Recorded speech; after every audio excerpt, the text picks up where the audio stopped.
Permasalahan banjir yang selama bertahun-tahun menjadi momok bagi warga Blok Roya, Desa Gebang Ilir, Kecamatan Gebang, Kabupaten Cirebon, kini mulai menemukan titik terang.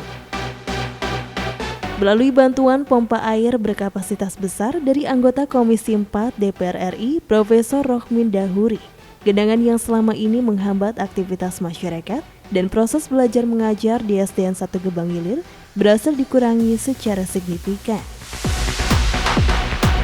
Penyerahan sekaligus peninjauan operasional pompa air tersebut dilakukan pada Sabtu 11 Juli 2026. Program pompanisasi ini menjadi solusi sementara sambil menunggu rencana normalisasi saluran air yang diharapkan dapat direalisasikan pemerintah. Banjir yang selama ini terjadi dipicu terhambatnya aliran air dari sekitar jembatan flyover sehingga air tidak dapat mengalir dengan lancar. Akibatnya meskipun tidak turun hujan, genangan air tetap bertahan dan merendam permukiman maupun fasilitas umum.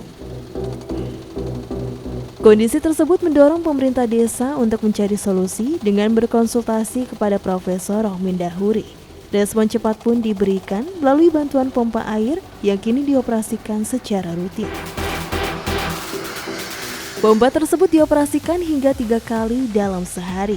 Hasilnya genangan yang sebelumnya kerap meluap hingga halaman SDN 1 Gebang Ilir kini sudah jauh berkurang. Selama ini banjir memberikan dampak cukup besar terhadap aktivitas pendidikan. Para siswa seringkali harus berjalan menerobos air tanpa alas kaki, sementara lingkungan permukiman di Dusun Kroya mengalami genangan berkepanjangan yang memicu bau tidak sedap dan gangguan kesehatan bagi warga.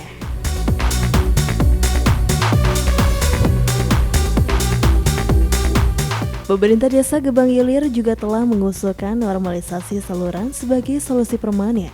Persoalan utama masih berada pada konstruksi jembatan yang terlalu rendah sehingga menghambat aliran air. Profesor Rohmin menjelaskan bantuan pompa air diberikan setelah menerima laporan bahwa kawasan Blok Roya dan lingkungan SDN 1 Gebang Ilir telah bertahun-tahun menjadi daerah langganan banjir setiap musim hujan.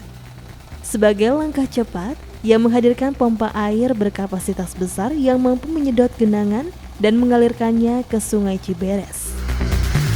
Setelah dilakukan uji coba, hasilnya dinilai cukup efektif dalam mengurangi genangan. Ya, saya selaku anggota DPR RI Komisi 4 mencoba ingin yang terbaik ya untuk masyarakat dapil saya Cirebon Indramayu gitu ya. Dan saya dapat laporan dari Pak Kuwu bahwa sudah cukup lama bertahun-tahun ya, iya, Pak, daerah ini banjir gitu. Dari Pak Kuwu Subandi laporan minggu lalu, Pak kondisinya begini. Saya bilang supaya teratasi gimana? Simple sih Pak, kalau ada pompa yang horsepower atau kekuatan cukup bisa menyedot ini, bisa ini. Dan ternyata setelah dipraktekkan penyedotan ini, kemudian air yang disedot itu langsung dilemparkan ke Kali Ciberes ya, ternyata nggak banjir lagi. Ya. Jadi saya bersyukur ya bahwa dengan sentuhan bantuan sedikit ya bisa menolong banyak orang terhindar dari banjir. Sementara di hari yang sama, pakar kelautan dan perikanan Indonesia Profesor Rohmin Dahuri juga berkesempatan meresmikan fasilitas toilet dan tempat wudhu KBNU Kecamatan Gebang. Ditandai dengan penandatanganan prasasti oleh Profesor Rohmin Dahuri selaku donatur, Haji Tarmadi sebagai wakil, serta Ketua Tanfiziyah MBCNU Kecamatan Gebang Haji Saifuddin.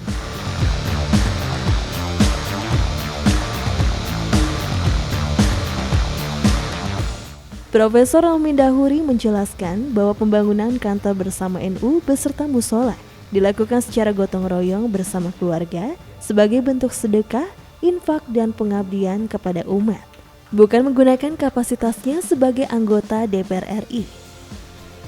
Ia berharap keberadaan KBNU tidak hanya menjadi tempat ibadah, tetapi juga pusat pendidikan, kegiatan sosial, ekonomi, dan pemberdayaan masyarakat, sebagaimana fungsi masjid pada masa Rasulullah SAW. Ya, alhamdulillah saya selaku anggota DPR RI berkolaborasi dengan keponakan saya, Haji Darmadi ya, membangun kantor KBNU dan juga bisa difungsikan untuk sholat berjamaah ya. Karena itu kami secara bertahap, kalau Haji Darmadi mewakafkan tanahnya ya, Kula yang membangun. Jadi ini nggak ada urusannya saya sebagai DPR ini, urusannya saya sebagai Muslim ya, yang kebetulan qadarullah sama Haji Darmadi punya kemampuan lah untuk membangun ini. Jadi untuk sodako dan infak, untuk ibadah dan juga untuk muamalah pengurus dan warga NU minimal di Kecamatan Gebang. Oke. Melihat toilet dan tempat ibadahnya bagaimana? Tempat Ya, umumnya itu, Prof. alhamdulillah cukup bagus ya. Yang pasti kalau saya lihat kualitas airnya ya jernih ya, dan tidak bau belerang maupun besi ya, jadi sangat baik untuk wudhu ya. Mudah-mudahan dari segi kuantitas sumbernya terus, dalam bahasa Gebangnya ngetuk ya, jadi beli apa namanya orang kering-kering gitu, nggak kering-kering ya. Dan tapi lebih penting lagi ya, mudah-mudahan umat Islam Gebang pada khususnya, Cirebon umumnya, dan teman-teman dari seluruh Indonesia yang lewat jalan ini, kalau mau sholat jangan ditutup, Kang Aep, jangan ditutup ya, dibiarkan ya, tentunya dengan tata tertib. Tim Liputan RCTV Cirebon.